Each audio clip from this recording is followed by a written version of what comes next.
अध्याय 2। सूखी झाड़ियों के पीछे से एक भयानक गुर्राहट गूंजी, जिससे जंगल की खामोशी के टुकड़े टुकड़े हो गए। अगले ही पल एक विशालकाय शैडो बीस्ट परछाई का राक्षस अंधेरे से बाहर छलांग लगा चुका था। उसका आकार किसी बड़े भेड़िए जैसा था, लेकिन वह मांस और हड्डियों का नहीं, बल्कि घने काले धुएं और खौफनाक लाल चमकती आंखों से बना था। कियारा पलक झपकते ही सतर्क हो गई। उसने बिना कोई खौफ दिखाए अपने भाले को घुमाया और हमले की स्थिति में आ गई। राक्षस ने एक भयानक चीख के साथ अपने पंजों से वार किया। कियारा फुर्ती से नीचे झुकी और अपने भाले का हरा चमकता सिरा पूरी ताकत से उसके सीने में घोंप दिया।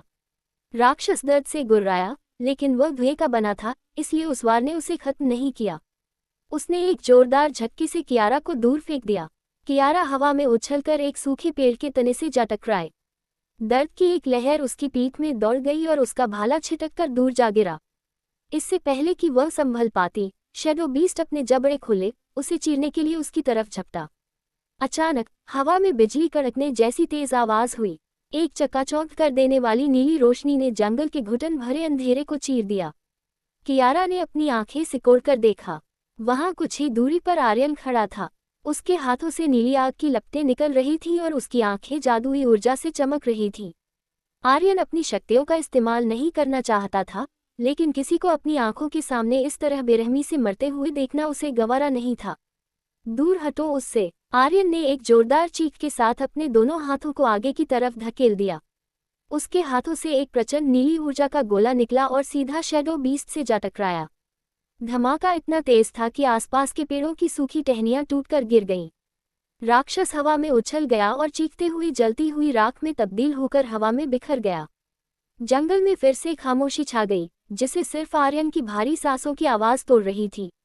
वह अपनी कांपती हुई हथेलियों को देख रहा था, जहां जादुई नसें अभी भी फड़क रही थीं और शांत होने का नाम नहीं ले रही थी। उसने गहरी सांस लेते हुए झटके से अपने हाथों को लबादे के पीछे छिपा लिया। मुझे तुम्हारी मदद की कोई जरूरत नहीं थी, एक तीखी और रूखी आवाज आई।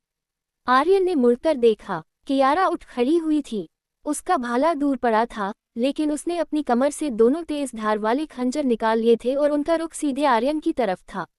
उसकी आंखों में जान बचने की कृतज्ञता ग्रैटिट्यूड नहीं थी, बल्कि एक अंधी नफरत और खौफ था, जादू के प्रति खौफ। मैंने अभी तुम्हारी जान बचाई है, आर्यन ने अपनी भावनाओं को दबाते हुए शांत लेकिन ठंडी आवाज में कहा। एक राक्षस से बचने के लिए दूसरे राक्षस का शुक्रिया अदा करना मेरी आदत नहीं है, जादूगर, कियारा ने नफरत भरे लहजे में कहा। आर्यन को जादूगर शब्द से सख्त नफरत थी।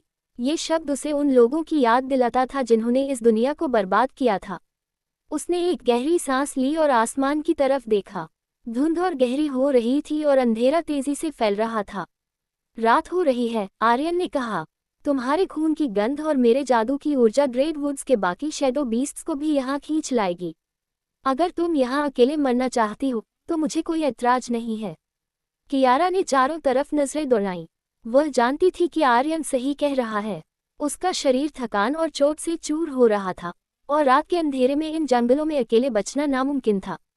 पास ही एक पुरानी गुफा है, हम रात भर वहां छिप सकते हैं, आर्यन ने मुड़ते हुए कहा। लेकिन शर्त यह है कि तुम मुझ पर अपने ये नुकीले खिलौने नहीं चलाओगी, और मैं तुमसे दूर रहूंगा। कियारा ने कुछ पल सोचा, फिर उसने धीरे से अपने खंजर वापस म्यान में रख लिए, हालांकि उसकी उंगलियां अभी भी मूठ पर ही टिकी थीं। अगर तुमने मुझ पर कोई भी जादुई चाल चलने की कोशिश की, उसने आर्यन की आंखों में आंखें डालते हुए चेतावनी दी, तो मैं सोते हुए तुम्हारा गला रेत दूंगी। आर्यन के होठों पर एक हल्की सी उदास मुस्कान तैर गई। यकीन मानो, मुझसे ज्यादा मेरी जान का दुश्मन और कोई नहीं है। बिना कोई और शब्द कहे दोनों अजनबी एक दूसरे पर शक करते हुए और अपने अपने हथियारों पर हाथ रखे अंधेरे जंगल में उस गुफा की तरफ बढ़ चले। उन्हें नहीं पता था कि यह एक लंबी और खतरनाक रात की सिर्फ शुरुआत थी।